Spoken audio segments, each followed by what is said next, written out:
Senhores, vamos à resolução das questões do último exame do OAB. Pois bem, 62, questão 62, em razão do aumento do número de crimes de dano qualificado contra o patrimônio da União, sublinha isso, né? É uma informação que tem certa relevância.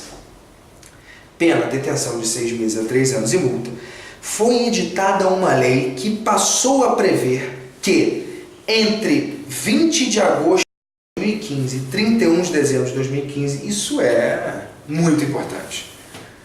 Então, circula, sublinha, não sei, faz qualquer coisa para marcar isso. Isso é importante. Tal delito, artigo 163, parágrafo único, inciso 3 do Código Penal, passaria a ter pena de 2 a 5 anos de detenção. Então, a pena seria majorada, correto? Olha lá em cima, 6 meses a 3 anos de multa, 2 anos a 5 anos de detenção. Pois bem, ponto. João, em 20 de dezembro de 2015, senhores, sublinhem, destrói dolosamente um bem de propriedade da União, razão pela qual foi denunciado em, sublinhe, de 8 de janeiro de 2016, como em curso nas sanções do 163, parágrafo único, inciso 3 do Código Penal. Só para conferir, veja lá em cima, é exatamente o mesmo delito que está sendo falado aqui embaixo. Então estamos falando em dano qualificado contra o patrimônio da União. Pois bem, considerando a hipótese narrada, no momento do julgamento, em março de 2016, deverá ser considerada, em caso de condenação, a pena de... Senhores, vem aqui para mim rapidinho. Ele falou em muita data para te confundir. Duas são importantes. Ele falou em dano qualificado patrimônio da União. Eu falei, ih, rapaz, não estudei esse crime. Ele não quer falar sobre dano, ele não quer falar sobre isso. A questão é sobre outra coisa. E as datas são necessárias. É o quê? Isso é prescrição? Não. Não mesmo. E você vai ver pelo enunciado da questão e pelas suas alternativas. A questão fala sobre ultratividade ou não da lei temporária ou excepcional. Volta lá para a questão. Para lá. Qual é a pena que deve ser considerada em caso de condenação?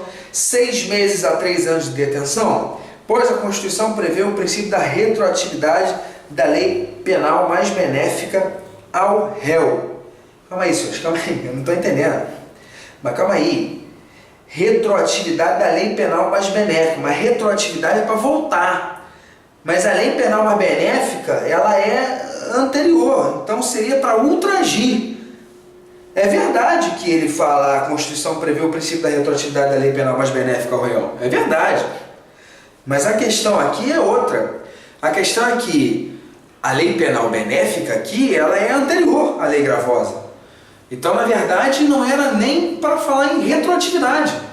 Era para falar em ultratividade.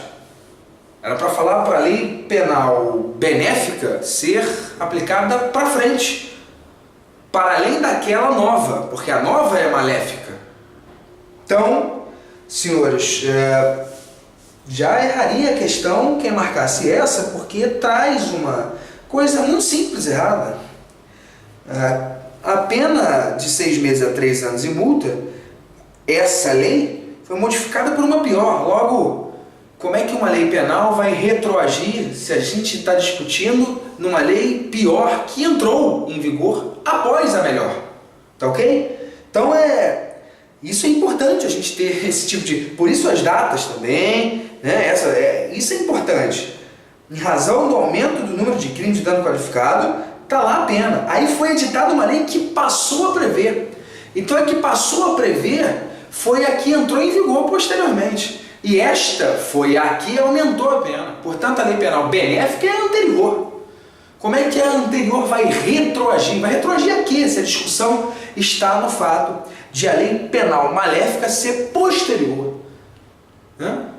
A questão aí é a ultratividade da lei penal benéfica, que também ocorre, tá ok, senhores? Mas eu não posso marcar uma questão dessa se ela está me dando premissa equivocada.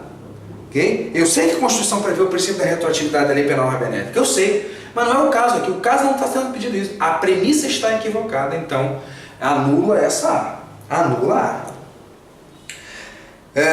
Vai ser a pena de 2 a 5 anos de detenção, pois a lei temporária tem outra atividade gravosa. Pode ser, hein?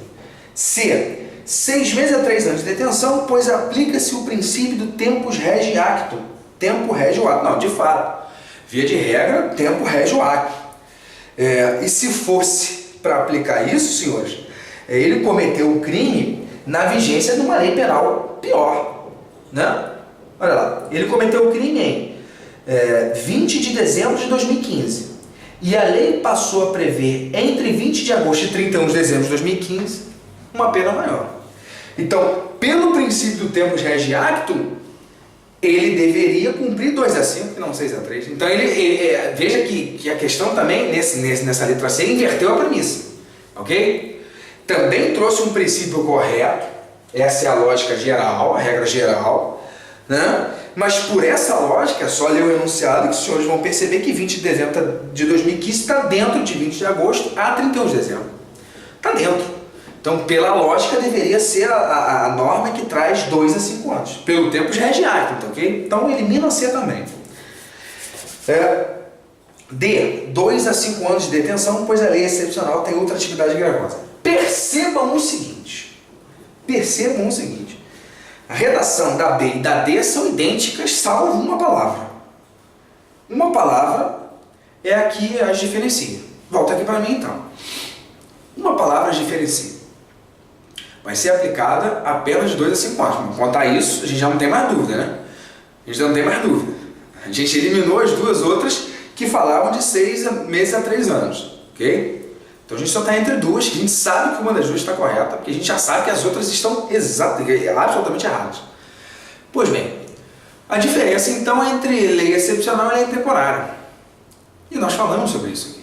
Artigo 3º.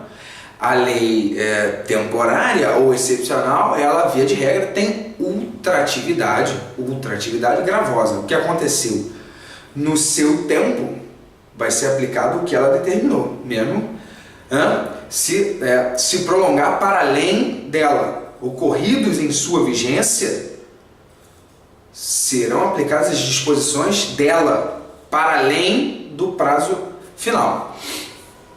E aí é que mora a diferença que nos dá a questão correta. Volta rapidamente ao enunciado. Olha só, eu falei para os senhores sublinharem, em razão do aumento do número de crimes de dano qualificado contra o patrimônio da União. Se eu só tivesse essa informação, eu não conseguiria responder se era B ou se era D. Por que, senhores? Por que isso? Muito simples. Porque isso me daria a entender da necessidade de uma criação de uma lei excepcional. Lembra que a lei excepcional ela é criada para atender questões pontuais, especiais, de calamidade, de necessidade absurda, né? Isso é uma lei excepcional e dura enquanto não cessarem as suas circunstâncias, né? Esse é o ponto nodal. Eu poderia entender, não sei se isso seria uma causa excepcional, né, que desse base a uma edição de uma lei excepcional, mas assim, se eu só tivesse essa informação, eu não conseguiria responder bem a questão, ou eu responderia a questão com base na letra D, de dado. Mas eu tenho uma informação a mais que mata por completo qualquer dúvida. Que é esta, senhores, entre 20 de agosto de 2015 e 31 de dezembro de 2015. Acabou. Isso é o conceito de lei temporária. É a lei que é editada com prazo certo de início de vigência e prazo certo de fim de vigência. Isso é o conceito de lei temporária. E seja uma lei temporária, seja uma lei excepcional, diz o artigo 3º do nosso Código Penal, tem ultratividade gravosa. Já falamos sobre isso. Essa é a distinção necessária para concluirmos, portanto, que a questão de número 62 tem a letra B de bola como certo.